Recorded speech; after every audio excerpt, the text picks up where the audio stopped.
Okay, we're starting out with the computer case. It's a pretty standard, basic mid-tower, I think. I've never done this before.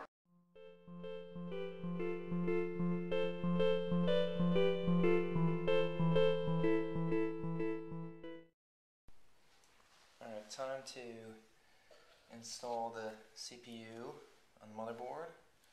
Hopefully get this thing right the first time. Alright. This right here looks like junk on top. And that is junk. I'm going to make sure that I don't touch it any more than I have to, so I don't get it, look at that little gold arrow. Let's see if that lines up. Yep, there's a little arrow, lower left on this side. So, I'm just going to line up that arrow.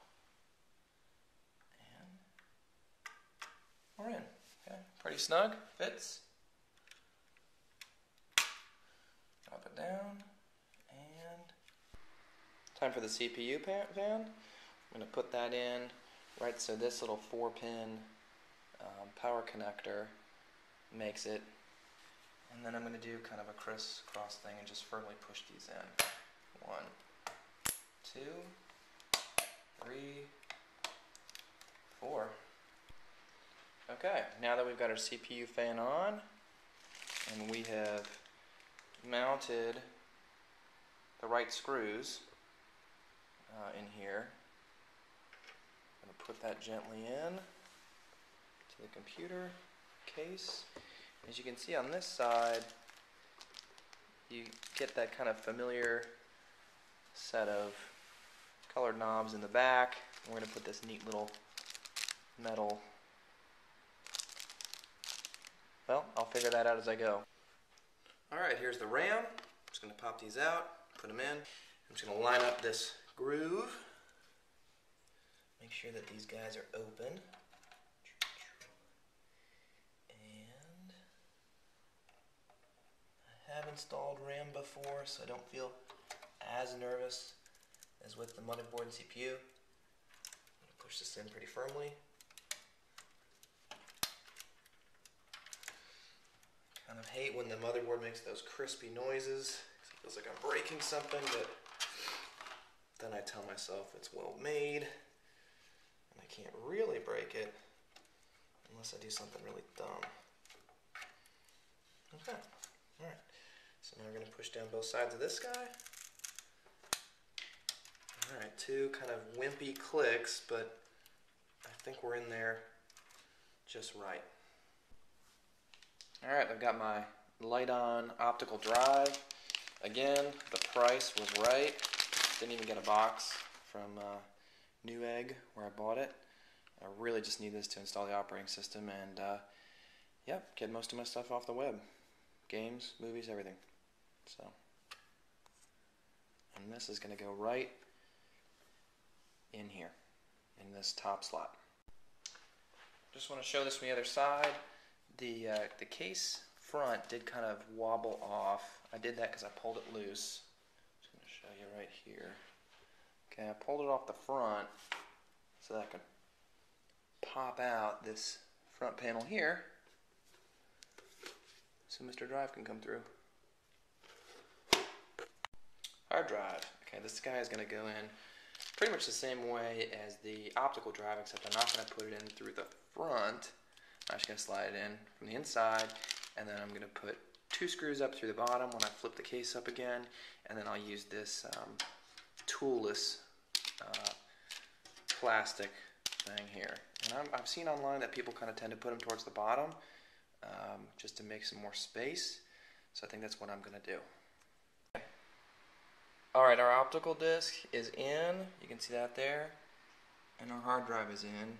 We use the toolless setup to lock it in on this side, and then if you come around, there's really just 2 screws here and here to lock in the hard drive, and then there and there is the other side of the optical drive. You kind of see the front right here. Now it's time to install the SeaSonic power supply. About 550 watts here. This should be no problem to power our graphics card. Just want to highlight here the SeaSonic manual. No pictures, all text. I mean, it's a wonder people go on YouTube, right? It's a terrible manual. Alright, we've got our SeaSonic power supply, modular power supply in here, which means I get all kinds of funky custom plugs that go into this and then output the right electricity to each of these parts. One thing I'm a little concerned about is, and I followed the instructions on the motherboard to install this thing right side up, is that the fan for the power supply, I don't know if it's blowing out or trying to suck air in, but if that thing is sitting on a carpet, it's going to be either trying really hard to suck air out of the carpet or trying to exhaust into it. So, I don't know, maybe that means I'm going to have to put this thing on a table or something. Okay. Here's our graphics card. It's a PowerColor HD 7850. It's a lot beefier than the GT 9800 that I've got in my PC now. I'm not sure if you can see this, it's kind of funny. It says, this product need external power. Please connect the power cable from power supply system. It should say this product needs external power. But that's okay, we're going to use our modular power supply and plug that in. I think it just means that it's not enough to take it from the motherboard, it needs its own cable to suck down power. And it's going to take up 2 of the slots in the back, so I removed those already. And I'll screw those back in. Let's just make sure this sucker's lining up. And we're going to just pop it right in.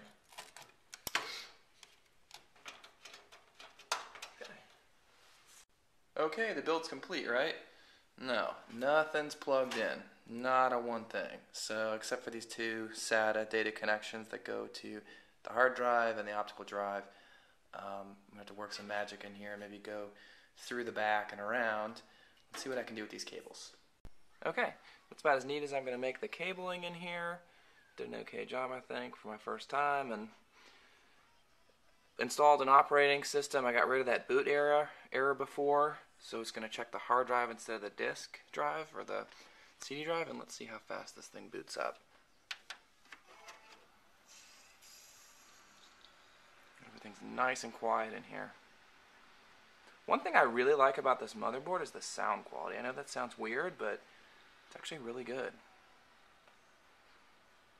You probably won't hear it because I got headphones hooked up, but here we go.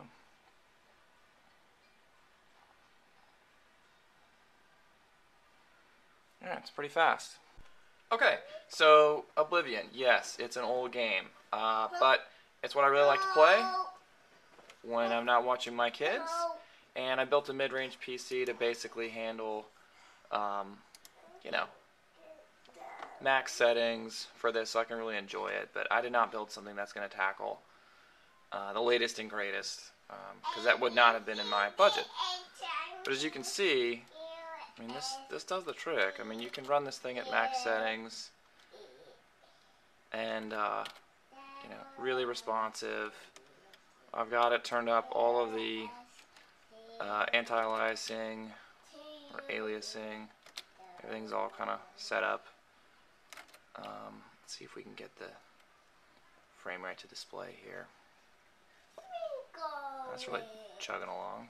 That's better. Okay. And I have the draw distance for all the trees at max, which is kind of cool. On my older computer I couldn't do that, and they'd always just pop up at the last second. It's really a beautiful game. So let's turn on this. TDT is the command in the console to get screen frames per second. Let's jump down here. So pretty consistently running at 60 frames per second, which is all I need to enjoy my game from, I think, 2009. That hurt. Let's go for a swim. Okay, well that's it. Hope you enjoyed the video. I had a lot of fun building this PC. Makes me want to go build something that's bigger and more expensive, but I'm going to try and enjoy this for now. Okay, bye.